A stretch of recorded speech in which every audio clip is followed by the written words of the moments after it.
ओम गणेशाय नमः। ओम नमः शिवाय। मैं निखिल ज्योतिष आचार्य आप सभी का मेरे चैनल पे पुनः स्वागत करता हूँ। आशा करता हूँ आप सभी स्वस्थ होंगे। महादेव की कृपा आप सभी पर सदैव बनी रहे। ये वीडियो कर्क यानी कि कैंसर के लिए बहुत महत्वपूर्ण है, क्योंकि यह वीडियो है एक अत्यंत महत्वपूर्ण ग्रह के बारे में, उस ग्रह की परिस्थिति में जो बदलाव है उसके बारे में, यानी कि देवगुरु बृहस्पति के बारे में। देवगुरु बृहस्पति जो ज्योतिष में सबसे महत्वपूर्ण ग्रह है, जिनको जीव कारक कहा जाता है, क्योंकि कहीं ना कहीं आपका जीवन किस तरह से चलेगा, आपका साल किस तरह से जाएगा, वो कहीं ना कहीं बृहस्पति की गोचरीय स्थिति पर आधारित बहुत हद तक होता है। और यही देवगुरु बृहस्पति 4 सितंबर को वक्री हो रहे हैं, यानी कि उनकी चाल उल्टी हो रही है और वो 31 सितंबर तक वक्री अवस्था में रहेंगे, यानी कि उनकी जो चाल है वो उल्टी रहेगी। कोई भी ग्रह जब वक्री होता है, वक्रावस्था में जाता है, तो वो बलशाली हो जाता है, बहुत स्ट्रांग हो जाता है। उसकी पोटेंसी, उसका पोटेंशियल, उसकी स्ट्रेंथ बहुत बढ़ जाती है। क्योंकि कोई भी ग्रह जब वक्री होता है तो उसको चेष्ट बल मिल जाता है। ग्रहों के वैसे कई प्रकार के बल बताए गए हैं, उसमें से षड बल 6 प्रकार के बल होते हैं जो बहुत महत्वपूर्ण होते हैं। उसमें से एक चेष्ट बल होता है जिसको बहुत ज़्यादा महत्वता दी जाती है। कोई भी ग्रह जब चेष्ट बली होता है, यानी कि वक्री होता है, तो वो बदलाव का कारक बन जाता है। जो बदलाव आप नहीं ला पा रहे थे, देखिए ऐसा होता है जीवन में, हम बदलाव लाना चाहते हैं लेकिन अधिकतम चीज़ें हमारे हाथों में नहीं होती। हम प्लान करते रहते हैं लेकिन कुछ नहीं हो पाता, फिर अचानक से कार्य बनना शुरू हो जाते हैं। तो कहीं ना कहीं उसके पीछे या तो दशा अंतरदशा बदलती है, या कोई ग्रह वक्रावस्था में आता है, वो आपको चीज़ों को सुधारने का अवसर देता है। इसी तरह से बृहस्पति 4 सितंबर को वक्रावस्था में आ रहे हैं और आपको चीज़ों को सुधारने का मौका देंगे। असल में जब कोई ग्रह गोचर में वक्री होता है तो चीज़ों को सुधारने का मौका ही देता है, क्योंकि वो पीछे जाना शुरू कर देता है। जो पीछे आपसे गलतियां हुई, जो पीछे आपने मौक़ों को नहीं लाभान्वित, आप जिन मौक़ों को लाभान्वित नहीं कर पाए, जिन मौक़ों का फ़ायदा नहीं उठा पाए, उन सारी चीज़ों के संबंध में आपको सकारात्मक रिजल्ट देने के लिए जाता है। और इस बार जो बृहस्पति वक्री हो रहे हैं तो उनकी जो स्ट्रेंथ है वो और बढ़ रही है। क्यों? क्योंकि एक और वक्री ग्रह शनि महाराज बृहस्पति को देख रहे हैं, इसलिए बृहस्पति की जो पावर है, जो उनकी स्ट्रेंथ है, वो 4 गुना हो गई। और बृहस्पति जो अपने आप में शुभता के कारक हैं, जब वो आपके लिए स्ट्रांग हो जाएंगे तो आपके लिए अच्छे रिजल्ट अवश्य देंगे। और इसके साथ ही आपके लग्न के स्वामी चंद्रमा के भी साथ भी उनके संबंध बहुत अच्छे हैं। ये चीज़ें भी बहुत महत्वपूर्ण एक स्थिति बताती है कि अगर लग्न के स्वामी के साथ जो ग्रह जिसकी हम बात कर रहे हैं, जो राशिफल की बात कर रहे हैं, वो ग्रह का संबंध अच्छा है, तो भी रिजल्ट आपको अच्छे ही मिलते हैं। और एक और महत्वपूर्ण चीज़ ये है कि क्योंकि गुरु चांडाल योग बनकर बैठा हुआ था, मैं गुरु चांडाल योग को आज के टाइम में बिल्कुल भी बुरा नहीं मानता, स्पेशली जब राहु और बृहस्पति का युति होता है। केतु के साथ चीज़ें थोड़ी बदल जाती हैं, लेकिन राहु और बृहस्पति वाला गुरु चांडाल योग मेरे हिसाब से कलयुग का सबसे श्रेष्ठ योगों में से एक है। लेकिन राहु दैत्य हैं और गुरु जो देवगुरु हैं वो देवताओं के गुरु हैं। तो कभी कभी राहु बृहस्पति के हाथों से निकल जाते हैं, आउट ऑफ कंट्रोल हो जाते हैं। लेकिन अब जब गुरु की भी स्थिति वक्री हो गई, जब वो भी टेढ़े चलना शुरू हो जाएंगे, तो अपने टेढ़े स्टूडेंट यानी कि राहु को अच्छी तरह से संभाल लेंगे। इसलिए राहु भी जो पिछले कुछ समय से आपके कार्य क्षेत्र में कुछ विघ्न उत्पन्न कर रहे थे, आपका मन भटका रहे थे, गलतियां करवा रहे थे, मन इधर उधर भगवा रहे थे, आप फोकस नहीं कर पा रहे थे कार्य क्षेत्र में, उन सब चीज़ों में भी सुधार होगा। और क्योंकि 10वें घर में ही बैठे हुए हैं और आपको कहीं ना कहीं आगे बढ़ने का अवसर मिलेगा। तो इस वीडियो में हम इन्हीं सब चीज़ों पर चर्चा करेंगे। वीडियो के अंत में कुछ उपाय भी अवश्य बताऊंगा जो सरल हैं लेकिन महत्वपूर्ण है, अवश्य कीजिएगा। लग्न राशि और चंद्र राशि से अलग अलग राशिफल नहीं बन सकते, अर्थात यदि आपकी लग्न राशि या चंद्र राशि कर्क है, दोनों ही गाइडेंस के लिए इस राशिफल को देख सकते हैं, क्योंकि ग्रहों की स्थिति यानी कि लग्न राशि या चंद्र राशि से अभी बृहस्पति आपके 10वें घर में ही होंगे। मेरा मानना यह है कि यदि आप अपनी लग्न राशि से राशिफल देखा करेंगे तो रिलेटेबिलिटी, सटीकता बहुत रहेगी। जिनको नहीं पता वो ऑब्वियसली चंद्र राशि से ऑब्जर्व कर सकते हैं। तो शुरुआत करते हैं इस अत्यंत महत्वपूर्ण राशिफल का। देखिए, आपके लिए बृहस्पति आपके 10वें भाव में वक्री हो रहे हैं। 10वां भाव जो सबसे स्ट्रॉन्ग केंद्र भाव है, 1, 4, 7, 10 ये केंद्र भाव होते हैं और 10वां भाव सबसे इसमें से बलशाली होता है, इंपॉर्टेंट होता है। इनको जो केंद्र भाव है इनको विष्णु स्थान कहा जाता है, क्योंकि यही वो स्थान है जो जीवन का संचालन करते हैं। विष्णु जी संचालन करते हैं, ब्रह्मा जी क्रिएटर हैं तो विष्णु जी संचालन करते हैं। इसलिए 1 4 7 10 यहाँ पे ये भाव यदि आपके जीवन में, आपकी कुंडली में स्थिर हो गए, यानी कि जीवन में स्थिरता आएगी। इसलिए अधिकतम ऐसे लोग जिनकी कुंडलियों में 1 4 7 10 में बड़े ग्रह हैं, स्थिर ग्रह हैं, उनके जीवन में स्थिरता आती है। अब बृहस्पति आपके 10वें भाव में वक्री हो रहे हैं, यानी कि सबसे स्ट्रॉन्ग केंद्र में, तो जीवन आगे बढ़ेगा। जीवन की जो बाधाएं थी वो तो आराम से दूर हो ही जाएंगी, जीवन में अपॉर्चुनिटीज आएंगी। 10वां भाव करियर के लिए तो देखा जाता है, लेकिन इसके साथ ही 10वां भाव आपके जीवन में आपकी अथॉरिटी कितनी है, आपके जीवन में आप कितने ऑर्गेनाइज्ड हैं, आपके जीवन में आपका नाम कितना बन सकता है, आपके जीवन में आपकी पहचान कितनी बन सकती है, आपको अपने कार्यों का श्रेय कितना मिल सकता है, ये सब भी कहीं ना कहीं 10वें भाव से देखा जाता है। आपका लोगों पर प्रभाव कितना पड़ता है, आपके काम का प्रभाव कितना पड़ता है, ये सब 10वें भाव से देखा जाता है। तो जब 10वें भाव में बृहस्पति जो इतने सारे शुभ तत्वों के कारक हैं वो वक्री हो रहे हैं, तो आपको अवश्य सफलता मिलेगी, आपको अवश्य ग्रोथ मिलेगी, अचीवमेंट्स का ये टाइम है। देवगुरु बृहस्पति जैसा मैंने कहा बहुत चीजों के कारक हैं, भाग्य के कारक हैं, तो वक्री हो रहे हैं, स्ट्रांग हो रहे हैं। तो 10वें भाव में भाग्य के कारक स्ट्रांग हो रहे हैं, यानी कि भाग्य साथ देगा आपका कार्य क्षेत्र में। धन के कारक हैं, 10वें भाव में स्ट्रांग हो रहे हैं। करियर में स्टैग्नेशन आ गया था, सैलरी नहीं बढ़ पा रही थी, तो सैलरी बढ़ाने के लिए, इनकम बढ़ाने के लिए समय सबसे अच्छा है।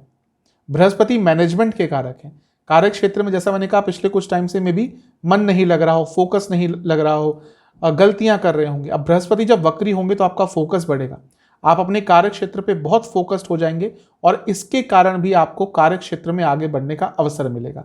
कार्य क्षेत्र में इसलिए फोकस कर रहा हूं क्योंकि 10वां भाव प्रमुखतः कार्य क्षेत्र का, करियर का, जॉब का ही होता है। तो जब बृहस्पति यहां पर वक्री होंगे तो प्रमुखतः तो यहीं के रिजल्ट सबसे ज्यादा आपको अवश्य देंगे। बृहस्पति जहां भाग्य के कारक हैं उसके साथ ही अपने शत्रुओं को मैनेज करने के लिए, देखिए मंगल शत्रुओं पर विजय दिलाते हैं, लेकिन बृहस्पति अपने शत्रुओं को डिप्लोमेटिकली हैंडल कर लेते हैं।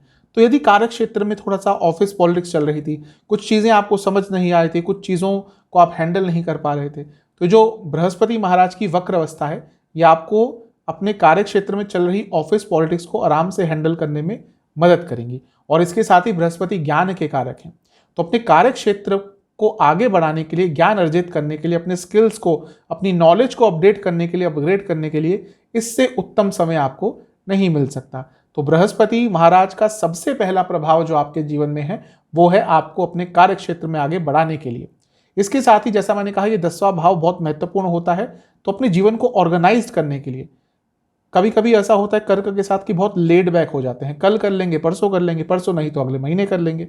लेकिन यहाँ पे बदलाव आएगा, आपकी सोच में बदलाव आएगा, आपके सोचने के तरीके में बदलाव आएगा, आपके पर्सपेक्टिव में बदलाव आएगा और आप हर चीज को बहुत टाइम के अनुसार करना शुरू कर देंगे और उससे भी आपको अवश्य लाभ मिलेगा।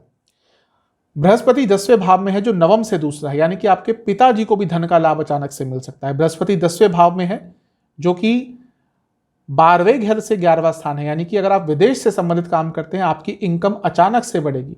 बृहस्पति 4थे भाव से सप्तम में है, वाहन प्रॉपर्टी खरीदने के लिए सबसे उत्तम समय है। हाँ, यहाँ पे जो वाहन और प्रॉपर्टी खरीदेंगे उनके लिए उत्तम समय ज्यादा है, जो डायरेक्ट परचेज नहीं कर सकते, लोन आदि के थ्रू या ईएमआई के थ्रू जो खरीदना चाह रहे थे उनके लिए उत्तम समय है, क्योंकि आपको अच्छी प्रॉपर्टी, अच्छा वाहन और लोन भी आपको आराम से यहाँ पे प्राप्त हो जाएगा। ये जो स्थान है 10वां भाव, ये अर्थ त्रिकोण है 2 6 10, यानी कि कार्य क्षेत्र में आ रही उलझनों को सुलझाने के लिए, कार्य क्षेत्र में आगे बढ़ने के लिए, अचीवमेंट के लिए, नाम बनाने के लिए सबसे उत्तम समय है। तो तभी मैं बार बार कार्य क्षेत्र की बात कर रहा हूं, क्योंकि करियर में सफलता आपको बृहस्पति महाराज अवश्य यहां पर रहकर दिलाएंगे। बृहस्पति महाराज पर शनिदेव का प्रभाव भी है और ये शनिदेव 7वें घर के स्वामी हैं और 8वें घर के स्वामी हैं। 8वें घर के स्वामी होने के नाते जब वो 10वें भाव में बैठे बृहस्पति को देखेंगे तो उनको और स्ट्रेंथ देंगे। मैंने शुरू में कहा था 4 गुना शक्तिशाली है बृहस्पति। तो कार्य क्षेत्र में बदलाव लाने के लिए, अगर आप बहुत लंबे अरसे से जॉब चेंज करने के बारे में सोच रहे थे लेकिन नहीं मिल रही थी, ये 4 महीने का समय है, आराम से आपको आपकी जॉब चेंज हो जाएगी, आपको कोई बहुत अच्छा ऑफर भी मिलेगा। और जो लोग जॉब चेंज नहीं करना चाहते उनके लिए रिकॉग्निशन का टाइम है, यानी कि आपका नाम बनने का टाइम है। आपको अपने कार्य के लिए पुरस्कृत किया जाएगा, आपको आपके नाम के लिए, आपके काम के लिए आपका नाम बनेगा, आपकी गुडविल बढ़ेगी और कहीं ना कहीं अपने आप को स्थापित करने के लिए कार्य क्षेत्र में सबसे अच्छा समय है, क्योंकि शनिदेव 7वें घर के भी स्वामी है और 7वां भाव पहचान का है, 7वां भाव पॉपुलैरिटी का है और 7वां भाव 10वें भाव से 10वें होने के कारण आपके कार्य क्षेत्र की रिकॉग्निशन का भी बन जाता है।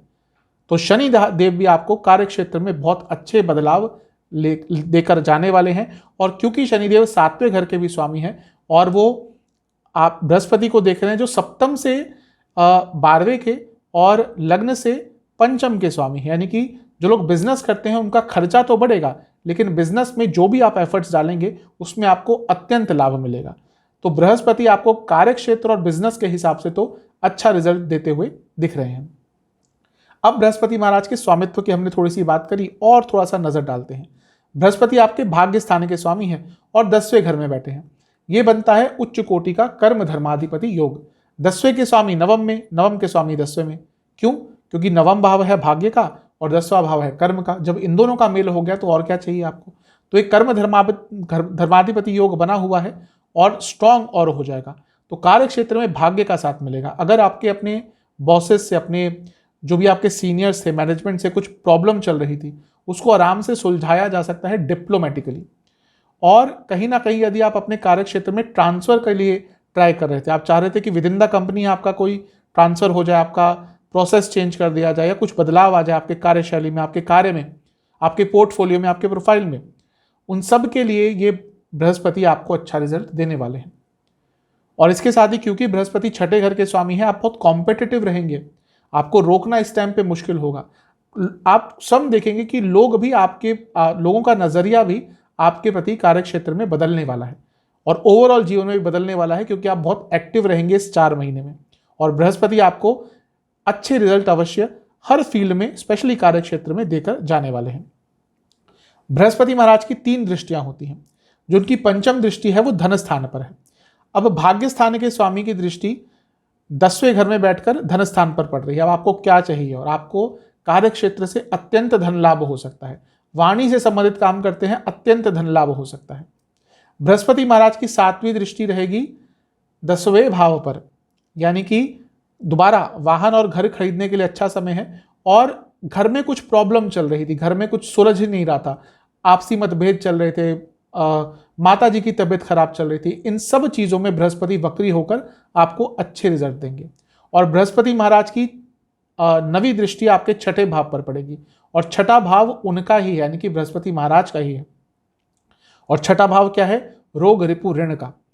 तो अपने दुश्मनों पर आप हावी पड़ेंगे और आपके ऊपर कोई ऋण था, आपके ऊपर कोई कर्जा था, उसको भी आप बहुत अच्छी तरह से इस 4 महीने में जो भी है सॉर्ट आउट कर पाएंगे। तो यहां से भी आपके लिए अच्छी चीजें दिख रही हैं। तो बृहस्पति महाराज आपको कई तरह के अच्छे प्रभाव देते हुए दिख रहे हैं। इन सब चीजों का लाभ उठाइएगा। लेकिन जैसा मैंने कहा, जो ग्रह जहां पर जाता है, जिस भाव में जाता है, सबसे ज्यादा रिजल्ट उसी के देता है। तो कार्य क्षेत्र में बदलाव लाने का, कार्य क्षेत्र में आगे बढ़ने का ये सुनहरा मौका आपको मिल रहा है।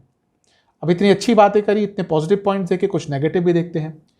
अब देखिए 10वां भाव जहां पर है, यहां पर बृहस्पति वक्री हो रहे हैं, राहु ऑलरेडी हैं, तो यहाँ पे ऊर्जा बहुत ज़्यादा आ जाएगी। तो आप कभी कभी कार्य क्षेत्र में बहुत ओवर एक्साइटेड हो जाएंगे और बहुत सारा कार्य भार उठाने की कोशिश करेंगे। मैं ये भी कर लूँगा, वो भी कर लूँगा। वैसे भी जो कर्क वाले होते हैं, यस मैन होते हैं, इनके लिए ना बोलना बहुत मुश्किल होता है। इसलिए जो एम्प्लॉयर्स होते हैं उनको ये लोग बहुत पसंद आते हैं, क्योंकि ये यस मैन होते हैं। लेकिन यहाँ पर क्या हो सकता है, आप अत्यंत कार्यभार उठाने के कारण मे बी उतना फोकस ना कर पाए, उतना अपने काम को हैंडल ना कर पाए। फोकस तो आपका रहेगा, लेकिन मे बी काम को हैंडल ना कर पाए, क्योंकि अत्यंत काम आप उठा लेंगे और उसके कारण कार्य क्षेत्र में प्रॉब्लम हो सकती है। वाणी में, पर्सनल लाइफ में प्रॉब्लम आ सकती है वाणी के कारण, क्योंकि वाणी में आपके अनक्लैरिटी आ जाएगी। आप बोलेंगे कुछ, मतलब कुछ और निकलेगा, कहना कुछ और चाहेंगे। तो यहाँ पे ध्यान देना है। और इसके साथ ही इमोशनल लाइफ में थोड़ा अनबैलेंस आ सकता है। मे बी आप किसी पर्टिकुलर चीज, स्पेशली कार्य क्षेत्र में इतना इन्वॉल्व हो जाएंगे कि वर्क लाइफ बैलेंस खराब हो सकता है। और बृहस्पति महाराज की 6ठे भाव पर दृष्टि कोई रोग भी आपको दोबारा देकर जा सकती है। कोई पुराना रोग जो आपको तंग कर रहा था वो वापस आएगा, और रोग स्थान तो है ही है, तो यानी कि कोई नया रोग भी आपको, स्पेशली पेट से संबंधित, आपको तंग कर सकता है। तो इन सब चीज़ों का आपको ध्यान देना है। अभी हम रोग की बात कर रही हैं तो सेहत के ऊपर भी नज़र डाल लेते हैं। आपको लोअर बैक में बहुत दर्द रहेगा, चेस्ट की प्रॉब्लम तंग करेगी, आंखों की प्रॉब्लम तंग करेगी, डाइजेस्टिव प्रॉब्लम्स बहुत ज़्यादा तंग करेगी। बाहर का खाना जितना हो सके इस 4 महीने में अवॉइड कीजिएगा, क्योंकि जहां आपने बाहर का खाना खाया वहीं अगले दिन आपको कुछ ना कुछ प्रॉब्लम्स हो सकती हैं। उपाय की बात करते हैं। आपको कुछ सरल उपाय करने हैं। सबसे पहले कब करना है, किसी भी बृहस्पतिवार को कर सकते हैं। किसी ऐसे मंदिर जाइएगा जहाँ पे केले का पेड़ स्थापित है। आपको केले के पेड़ की पूजा करनी है। कैसे? थोड़ा सा जल अर्पित करना है, हल्दी अर्पण करनी है जड़ में, और वहां बैठकर आपको बृहस्पति चालीसा का एक बार पाठ करना है। और उसी दिन आपको शिवलिंग का दूध से अभिषेक कर कर, बेलपत्र चढ़ाकर, और शिवलिंग या महादेव को आपको बेसन के लड्डुओं का भोग लगाना है। और इसके बाद वहां बैठकर आपको शिव चालीसा का 3 बार पाठ करना है और मंदिर में दक्षिणा दे के आनी है। उसके बाद जब घर आ जाएंगे तो जो लड्डू बचे हैं या जितना भी आप भोग लगाते हैं जो घर लेके आएंगे, वही लड्डू आपको उसी दिन स्वयं भी खाना है। यही आपके लिए एक सरल उपाय रहेगा। आशा करता हूं कि वीडियो आपके काम आएगी। चैनल पे नए हैं, सब्सक्राइब कर लीजिए, वीडियो को लाइक कर लीजिए। मिलता हूं अगली वीडियो में, तब तक के लिए ओम नमः शिवाय।